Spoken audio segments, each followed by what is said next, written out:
Hey guys, how's it going? This is, believe it or not, episode number 5 in my top 100 albums video series. And here's the funny thing, okay? I actually recorded this entire episode. Well, let me back up.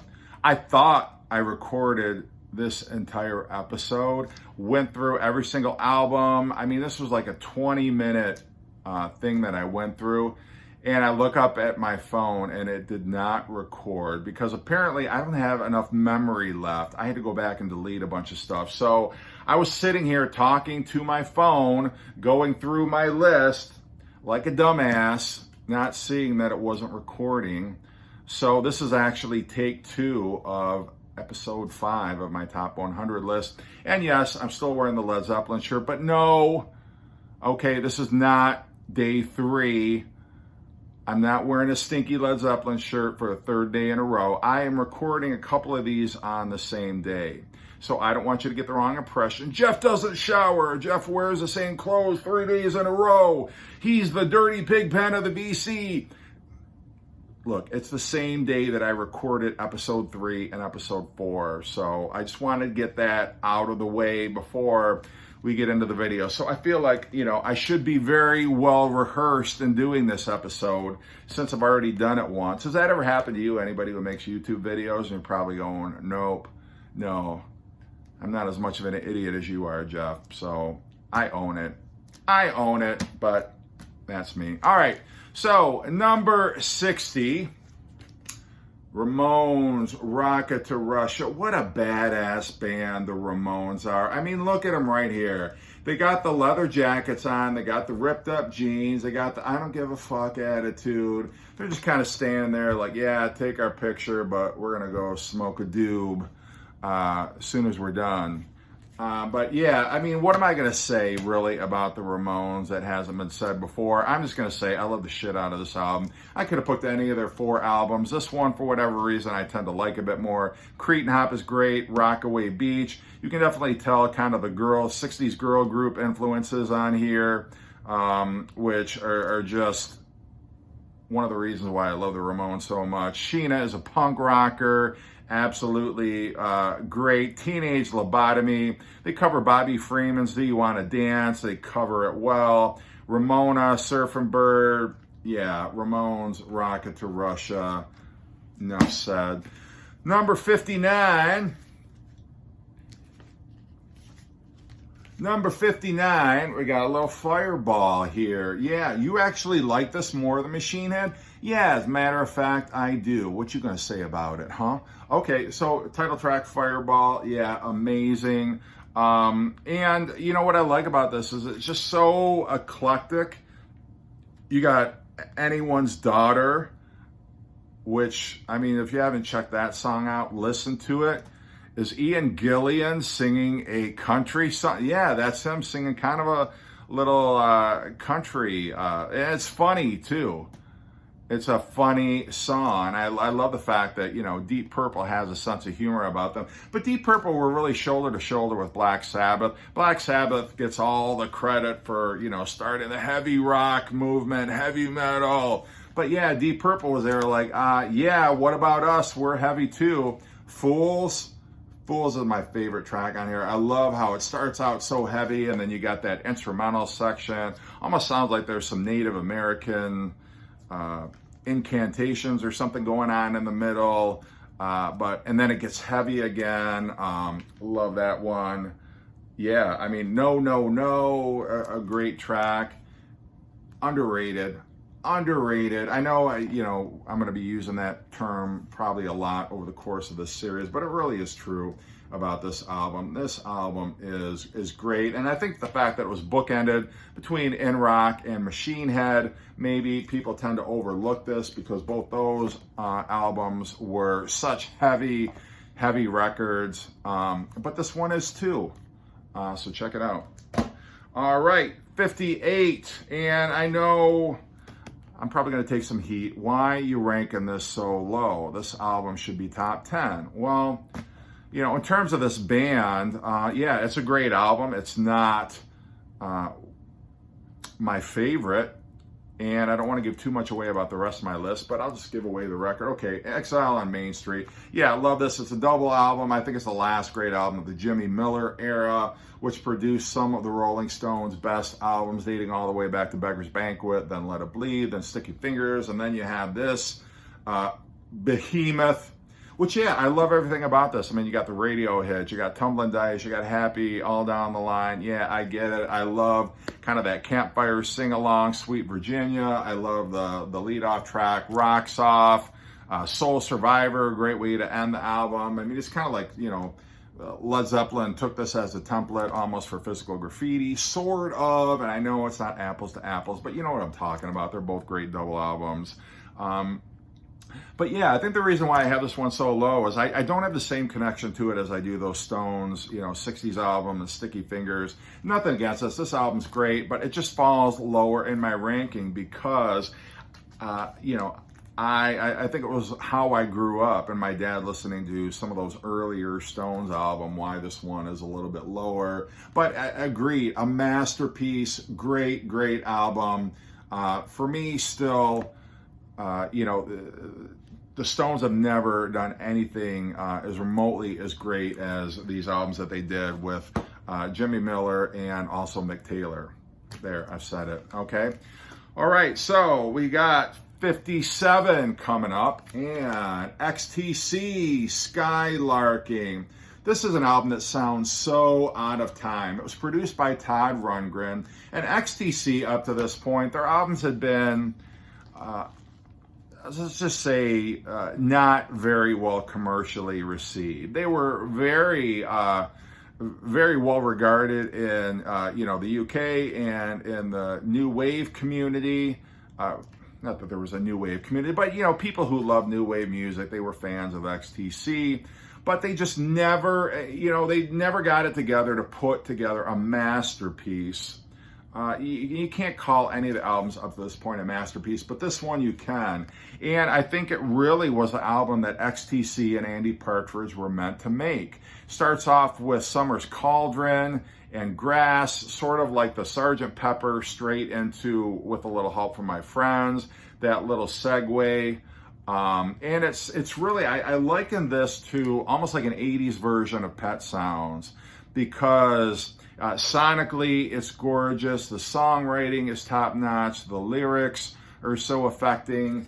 Dear God is the song that most people have heard off of this, but you got Ballet for a Rainy Day, that's really super, super girl. Another Satellite is great on here. I mean, just a masterpiece. There's no other word for it. It really is. If you like, you know, pop rock, psychedelic music with some new wave elements in it, I think you'll really like that one. Next, gonna stay with alternative, new wave. Gonna do a little Smiths, and Me Is Murder. You know, I love this album to death. I would love it even more if the UK track listing had included How Soon Is Now at the beginning of side 2, like it did on the CD and like on the cassette that I have. But, you know, I think like the Beatles, it was a single, so they didn't put it on an album. But even without that, this album is such a heavyweight. The Headmaster Ritual, you know, Johnny Marr flexing his muscle. People talk about Morrissey, and the Smiths are Morrissey, and Morrissey's lyrics.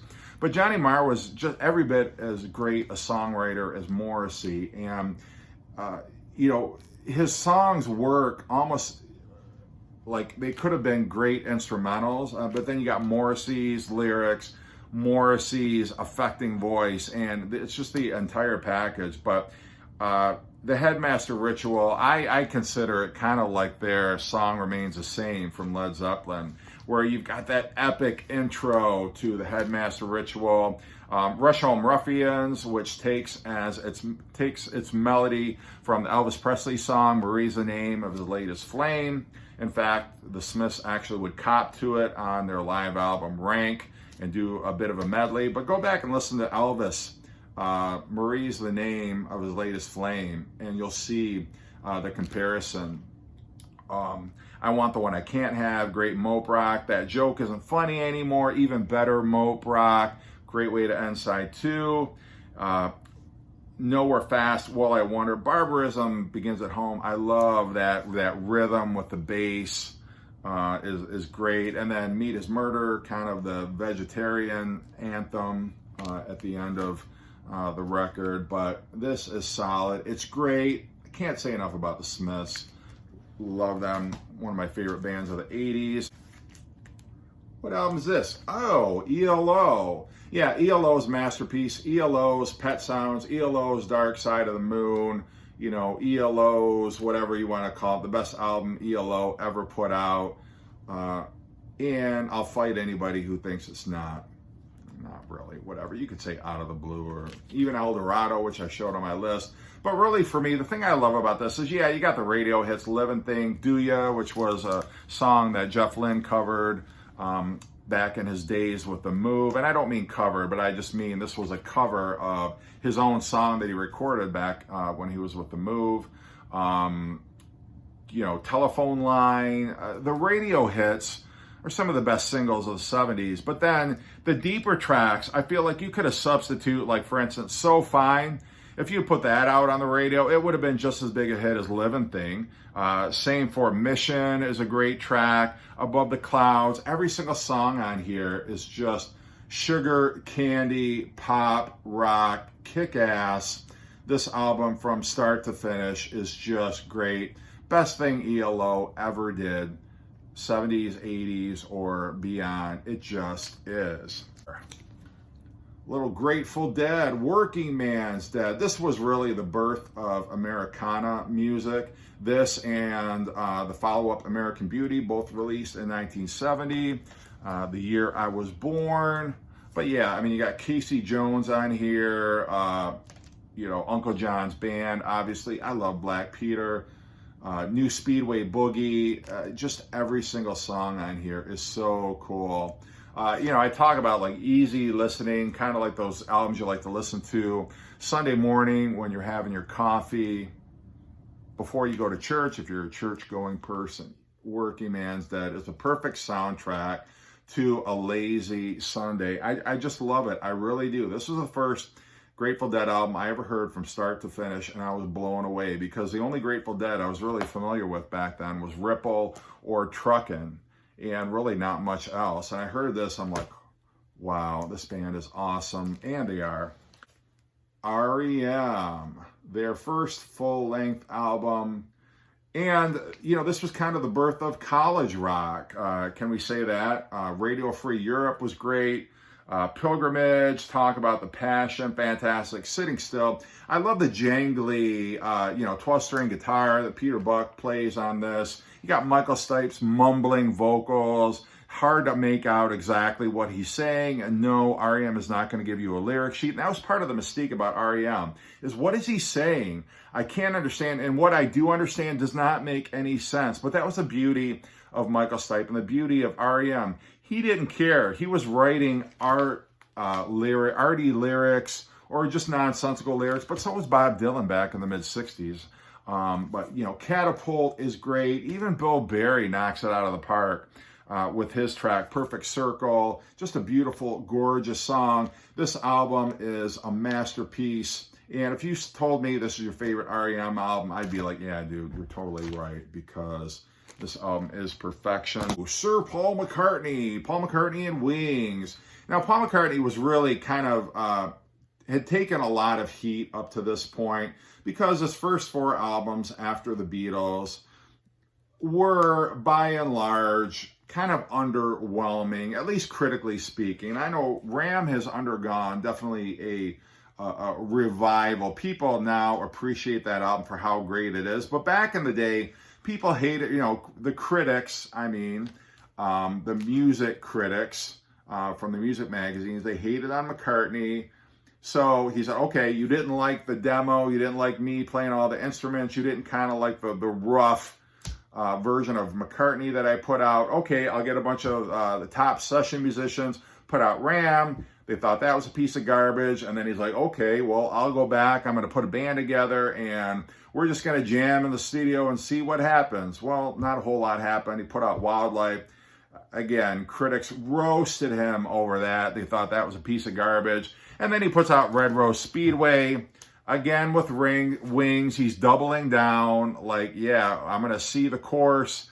Wings is going to be a band. And Red Rose Speedway ended up being underwhelming. You had My Love, which was a radio hit. But, you know, and then 2 members of Wings left. They're like, we're out of here. This isn't a real band. And so Paul McCartney decided he's going to go to Lagos with Denny Lane and his wife Linda.